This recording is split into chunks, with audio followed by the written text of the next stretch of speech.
Friends ఈరోజు వచ్చేసి మనము బ్లౌజ్ కటింగ్ అనేది ఇంత సులువుగా ఎలా చేయాలి అనే దాని గురించి చెప్తాను చూడండి. చాలా మందికి చదువు రాదు, టేప్ కొలతలు అర్థం కావు, బండ గుర్తులతో కటింగ్ చెప్పాలి అని అంటే ఎలా చెప్పాలో ఎలా చేయాలో చాలా మందికి తెలియదు. అయితే ఈరోజు నేను చెప్పే టిప్స్తో మీకు చాలా చక్కగా కటింగ్ అనేది వచ్చేస్తుంది, చాలా ఈజీగా చేసుకోగలుగుతారు. అయితే ఫస్ట్ మనం ఏం చేయాలి అంటే ఆది బ్లౌజ్ మడత వేయడం రావాలి. మన కటింగ్లలో మనకు మెయిన్ ఏంటి అంటే ఈ ఆది బ్లౌజ్ మడత వేయడం రావాలన్నమాట. ఇలా లేదంటే ఒకసారి ఐరన్ చేసుకోండి, ఐరన్ చేసుకొని కూడా మీరు చేసుకోవచ్చు అనమాట. ఈ షోల్డర్లు రెండు కరెక్ట్గా పట్టుకొని ఇగో ఈ రెండు కూడా సమానంగా ఇలా పట్టుకోవాలి. ఇలా పట్టుకొని ఇక టేపు, మీరు స్కేలు, ఇవన్నీ ఆమ్ హోల్ స్కేల్ ఇవన్నీ అవసరం లేదు. మనకి పర్ఫెక్ట్ కటింగ్ చూపిస్తాను చూడండి. చాలా సింపుల్గా చాలా ఈజీగా అయిపోతుంది. ఓకేనా? ఇంకా చూడండి ఇలా కటింగ్ చేసేసాము. ఇలా చేసిన తర్వాత ఇప్పుడు మనం ఏం చేయాలి అంటే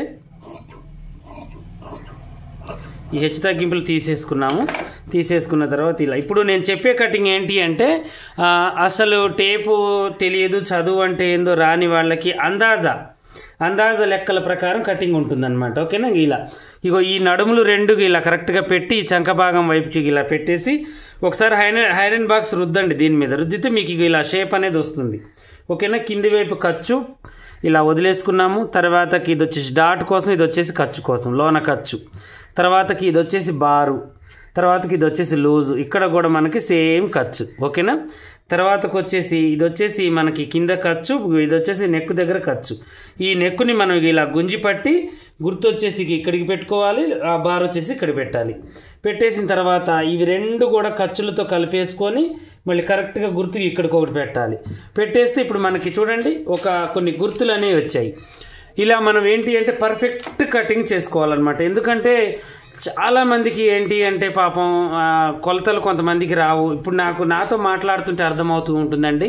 చాలామంది సిస్టర్స్ ఏంటి అంటే అన్నయ్య నాకు కొంచెం కటింగ్లో కొంచెం ప్రాబ్లం అనేది ఉందన్నయ్య, నేను ఎలా చేయాలో నాకు అర్థం కావట్లేదు అన్నయ్య, కొంచెం నాకు చదువు రాదన్నయ్య అని చాలా భయపడుతూ ఉంటారు.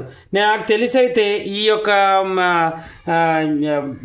టైలరింగ్కి చదువు పెద్దగా అయితే అవసరం ఉండదండి. ఎందుకంటే నాకు తెలిసి నేను చెప్తున్నాను కదా, నేను పెద్దగా చదువుకోలేదండి, నేను ఏదో అడపదడప చదివేనాది, కానీ నేను పనిలో మాత్రం దూసుకెళ్తాను. మనకి ఏంటి అంటే తెలివి అప్డేట్గా అంటే ఎప్పటికప్పుడు మనకి ఏ మోడల్ వస్తుంది అని తెలుసుకోవడం, మనిషి యొక్క అభిప్రాయాలు కలర్ విషయాలలో, డిజైన్ విషయాలలో వాళ్ళకి ఏమి ఇష్టమో మనం వెంటనే గుర్తుపట్టేటట్టుగా ఉండాలన్నమాట. ట్రెండీగా ఏం నడుస్తున్నాయి ఆ ట్రెండీ మీద ఒక్కరోజు 2 రోజులు కష్టపడితే చాలు, మళ్ళీ 1 నెల 2 నెలలు అదే మోడల్ ఉంటుంది. అది మగ్గం వర్క్ అయినా, కంప్యూటర్ వర్క్ అయినా, మనం కుట్టే వర్క్ అయినా, ఏదైనా కూడా తర్వాతకు మళ్ళీ 4-5 నెలలు ఇది కుట్టుకుంటూనే మళ్ళీ ఇంకొక మోడల్ నేర్చుకోవాలి తొందరగా ఏమొస్తుందని. వీటన్నిటికీ మాలాంటి వాళ్ళు ఛానల్స్ చాలా ఉన్నాయండి. హిందీ ఛానళ్ళు, తమిళ ఛానళ్ళు, తెలుగు, మావి, మేమందరం కూడా హెల్ప్ చేస్తున్నాము మీకోసమేనండి. చక్కగా చూడండి, చక్కగా నేర్చుకోండి. నాదే చూసి నాదే నేర్చుకోవాలని అయితే నేను ఎప్పుడు అననండి. ఎందుకంటే ప్రతి దాంట్లో కూడా ప్రతి ఒక్కళ్ళు కూడా మనకి ఏంటి అంటే చాలా ఇంపార్టెంట్ అయింది. వాళ్ళు కూడా పాపం ఎంతో టైం తీసి నాలాగానే నేర్పిస్తుంటారు. ఎవరికి ఎలా అర్థమైందో అలా నేర్చుకోండి, తప్పు ఏమీ లేదు. ఓకేనా? అయితే ఇప్పుడు మనం ఏం చేద్దాము అంటే ఇక ఈ కటింగ్ వద్దాం. ఇప్పుడు కటింగ్లో నేను గీసాను కదా చూడండి కరెక్ట్గా ఇలా. ఇప్పుడు ఇది వచ్చేసి కొంచెం నెక్ ఇక్కడ కట్ చేసుకోవాలి, ఇక్కడ 1.5 ఇంచెస్, ఇక్కడ 1.5 ఇంచెస్, తర్వాతకు వచ్చేసి ఇది ఇలా. ఓకేనా? ఇది ఇలా చేసేసుకొని ఇప్పుడు కటింగ్ చేసుకోవాలి. ఇక వీళ్ళు ఏం చెప్పారు అంటే ఆది బ్లౌజ్ సేమ్ ఇలాగే పెట్టండి అని ఇంకొన్ని మార్పులు చేర్పులు చెప్పారనమాట. అవి చెప్తాను చూడండి. చేతులు పొడవు 1 ఇంచ్ అంతే, ఇక ఏమి చెప్పలేదు. చేతులు ఒక్కటే పొడవు అంట, మొత్తం ఇంతే. ఇది ఏంటి అంటే కంప్యూటర్ వర్క్ అండి, అందుకని నేను నెక్ కట్ చేయట్లేదు. మీరు కూడా సేమ్ అలాగే చేసుకోండి. ఓకేనా? చూడండి ఇలా. చూడండి ఎంత సింపుల్గా అయిపోయిందో. నేనేమన్నా అసలు టేప్ అనేది చూపించాను మీకు? ఓన్లీ డీస్ మన దగ్గర కత్తెర ఉంటే చాలండి, ఆది బ్లౌజ్ ఉంటే చాలు. జిరాక్స్ తీసి పక్కన పడేయచ్చు అనమాట. జిరాక్స్ అంటారు చూడండి, ఒరిజినల్తో ఆధార్ కార్డు జిరాక్స్ ఎలా తీస్తారో అలా తీసి పడేయచ్చు. కాకపోతే మనలో టాలెంట్ ఉండాలి, అర్థం చేసుకునేంత మనిషికి ఇది ఉండాలన్నమాట. మనకి ఎంత చెప్పినా అర్థం కాలేదనుకోండి, ఇక మనం ఏమీ చేయలేము అనమాట. వెంటనే మైండ్కి ఎక్కించుకోవాలి.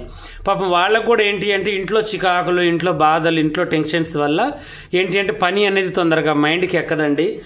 ఇంకొద్దిసేపటికి పిల్లగాళ్ళు వస్తారు, ఇంకొద్దిసేపటికి మా ఆయన వస్తారు, ఇంకొద్దిసేపటికి మా అత్త మామ వస్తారు. ఇంట్లో ఆడవాళ్ళు ఉంటారనే కానీ ఇప్పుడు మేము వచ్చామంటే బయటకు వచ్చామంటే జెంట్స్ మాకేంటంటే ఓన్లీ వర్కే ఉంటుంది, వేరే వాళ్ళతో సంబంధం ఉండదు. కానీ ఇంట్లో ఉండే వాళ్ళకి ఏంటంటే చాలా పనులు ఉంటాయి. వాళ్ళకి ఇంట్లో పని చూసుకుంటూ మళ్ళీ ఇంటికి వచ్చిపోయే వాళ్ళని చూసుకుంటూ ఇంట్లో ఉండే వాళ్ళని చూసుకుంటూ ఆ ఇంటిని సరిదిద్దుకుంటూ మళ్ళీ మిషన్ కుట్టాలి అంటే చాలా పెద్ద మెమరీ ఉండాలండి. ఆ మెమరీ ఫుల్ చేసుకొని ఉంటారు చాలామంది, కష్టాలలో బాధలలో ఏడ్చి బాధపడుకుంటూ ఆలోచించుకుంటూ ఆ మెమరీ అంతా ఫిలప్ అయిపోయి ఉంటుందన్నమాట. అలాంటి వాళ్ళకి ఏమవుతుందంటే మైండ్ అనేది కొంచెం డిమ్ముగా ఉండి తొందరగా ఎక్కదు మైండ్కి పని. అంతేకాని ఎవరు ఇందుట్లో డల్ కాదు, ఎవరు షార్ప్ కాదు. ఈ ఒత్తిళ్ల వల్ల ఈ బాధల వల్లనే మనిషి అలా మారిపోతూ ఉంటారండి. ఇక ఈరోజు ఒక చిన్న మంచి మాట చెప్తాను, మీరు జాగ్రత్త పడతారని చెప్తాను ప్రతిదీ కూడా. అయితే ఫస్ట్ కటింగ్ నేర్చుకుందాం. ఇక నెక్ వచ్చేసి మనం ఇప్పుడు ఈ ఫ్రంట్ పార్ట్ ఇలా క్రాస్గా వేసుకున్నాము, ఈ మూలలు రెండు ఒకవైపుకి వచ్చేటట్టు. తర్వాతకి ఫ్రంట్ పార్ట్ ఒక 2 ఇంచులు మలుచుదాం, బ్యాక్ పార్ట్ ఈ ఫ్రంట్ పార్ట్ని పెట్టి ఇలా కొలుచుకుందాం. కరెక్ట్గా ఉంది. ఇక ఇది ఎలా అయితే ఉందో అలాగే ఈ చిన్న చిన్న కొలతలే, మనం చేయాల్సింది ఏమీ లేదు. ఓకేనా? దీన్ని సేమ్ ఇలాగే కటింగ్ చేసేద్దాం. ఇలా తర్వాతకి ఇలా. పండగ హడావుడి బాగుందండి. ఈ మధ్య కొంచెం వీడియోలు కూడా త్వరగా చేస్తున్నాను. ఈ పండగ హడావుడి తగ్గగానే మీరు కొన్ని డౌట్స్ అడిగారు క్లాసులలో, అవి కూడా చెప్తాను. నాకేంటి అంటే కొంచెం ఇప్పటి నుంచి కొంచెం అంటే అనుభవం గల వ్యక్తులతో, ఇప్పుడు సీనియర్స్ ఉంటారు మనకన్నా, అంటే 50 ఏళ్ళు 60 ఏళ్ళు 20 ఏళ్ళు, ఎవరి కటింగ్ ఎలా ఉంటుంది, ఎవరి పని ఎలా ఉంటుందో అది చూపించాలనుకుంటున్నాను మీకు.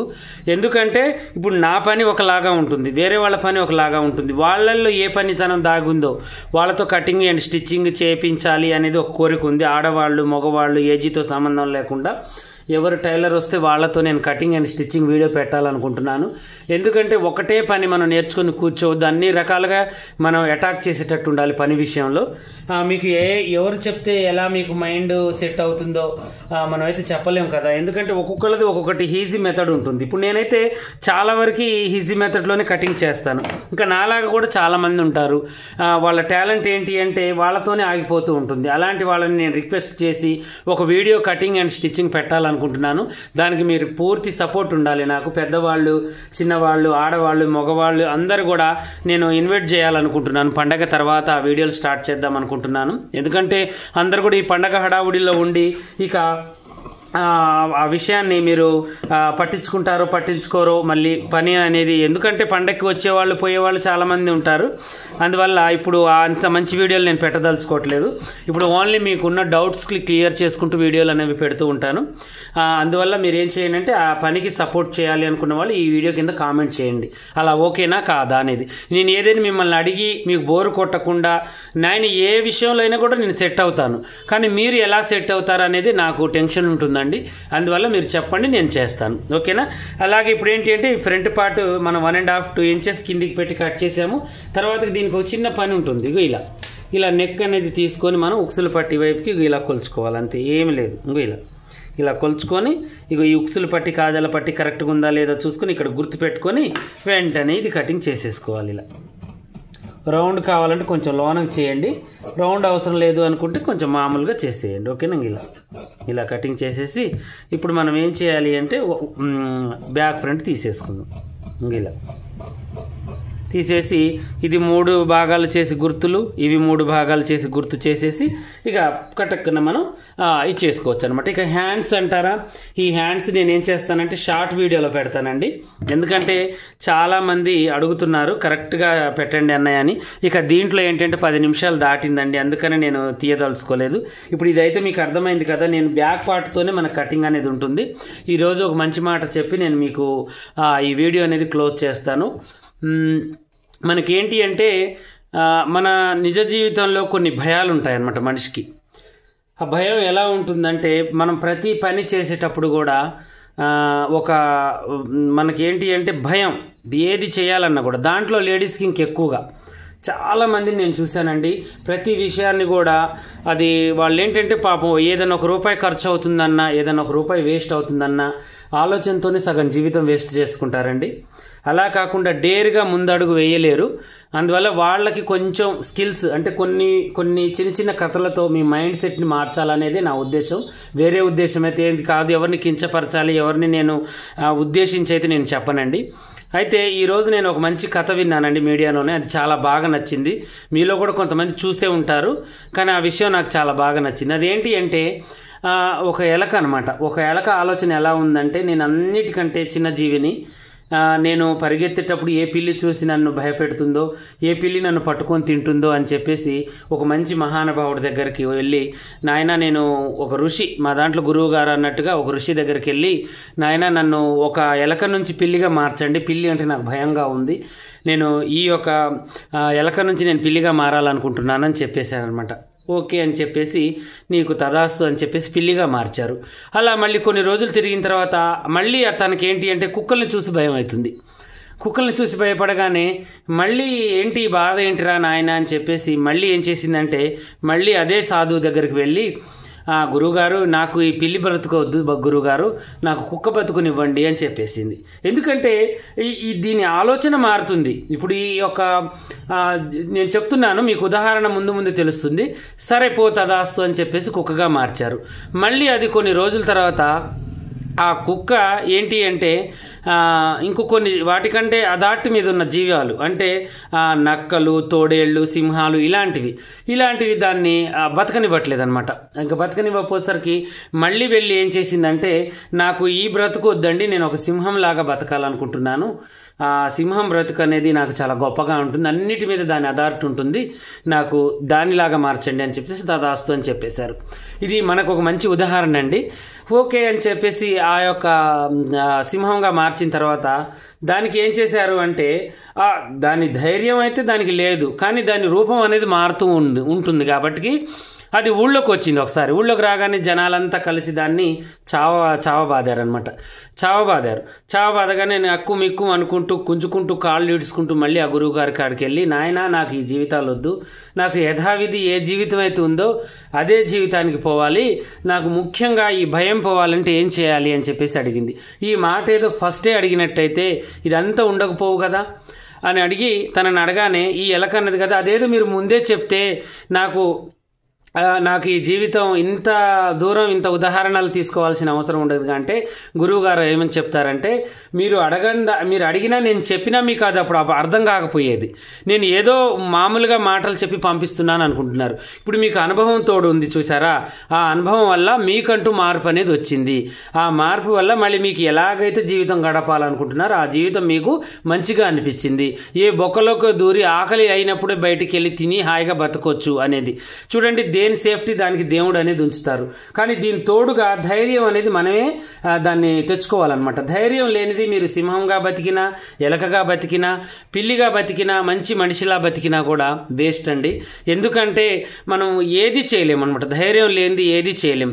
అక్కడ కావాల్సింది మనం రూపం మార్చడం కాదు, భాష మార్చడం కాదు, ధైర్యం కావాలి. ఎక్కడ బ్రతకాలన్నా, ఎక్కడ మనం ఉండాలన్నా, ప్రతిసారి మనం స్కూల్కి వెళ్ళాలన్నా, ఇంట్లో ఉండాలన్నా, కాలేజీకి వెళ్ళాలన్నా, ఏదైనా పనికి వెళ్ళాలన్నా, ఎక్కడన్నా ఏదైనా ఫేస్ చేయాలన్నా కూడా మనకు ధైర్యం చాలా ముఖ్యమండి. ధైర్యాన్ని మీరు స్వతహాగా మనమే తెచ్చుకోవాలి. అది ఎవరు మనకి ఇవ్వరు. ఒకళ్ళ ద్వారాగా ధైర్యం వస్తుంది అనుకోవడం అది అవివేకం. ఏదో నాకు భర్త రూపంలోనో, తల్లిదండ్రి రూపంలోనో, నాకు భార్య రూపంలోనో, నాకు పిల్లల రూపంలోనో ధైర్యం వస్తుంది అనుకోవడం అది అవివేకం అనమాట. ఒక తృప్తి మాట అనేది ఒక తృప్తి చెందుతాం కాబట్టి బంధువుల వల్ల, స్నేహితుల వల్ల, కానీ మన స్వతహాగా ధైర్యం అనేది రాదనమాట. అది మనమే పోరాడాలి, మనమే తెచ్చుకోవాలి. అది ఒక స్వతంత్రం లాంటిది. దీన్ని మీ అందరికి కూడా మంచిగా ఉపయోగపడుతుందని ఈ కథను చెప్పానండి. దీంట్లో సారాంశం ఏంటంటే ఓన్లీ ధైర్యం గురించే. మనం ఎంత దూరం ఎరిగినా, ఎంత మార్పులు చెందినా, ఎంత ప్రయాణం చేసినా ధైర్యం లేనిది వృధా జీవితం అన్నట్టు. ఓకేనా? ప్రతి దాన్ని ఫేస్ చేయాలి, ప్రతి కష్టాన్ని మనం నిలబడి ఎదుర్కోవాలి. అప్పుడే మనకు అనుభవం అనేది వస్తుంది. ఆ అనుభవమే మనకు ధైర్యంలోకి కన్వర్ట్ చేస్తుంది మన జీవితాన్ని. ఓకేనా? ఇలాగే మరిన్ని మంచి మంచి మాటల కోసం, మంచి మంచి వీడియోస్ కోసం మా ఛానల్ చూడండి. అలాగే ఈ వీడియో నేను షార్ట్లో పెడతాను, హ్యాండ్ది. అది షార్ట్లో అడుగుతున్నారు చాలామంది, చక్కగా చూసి నేర్చుకోండి. ఓకేనా?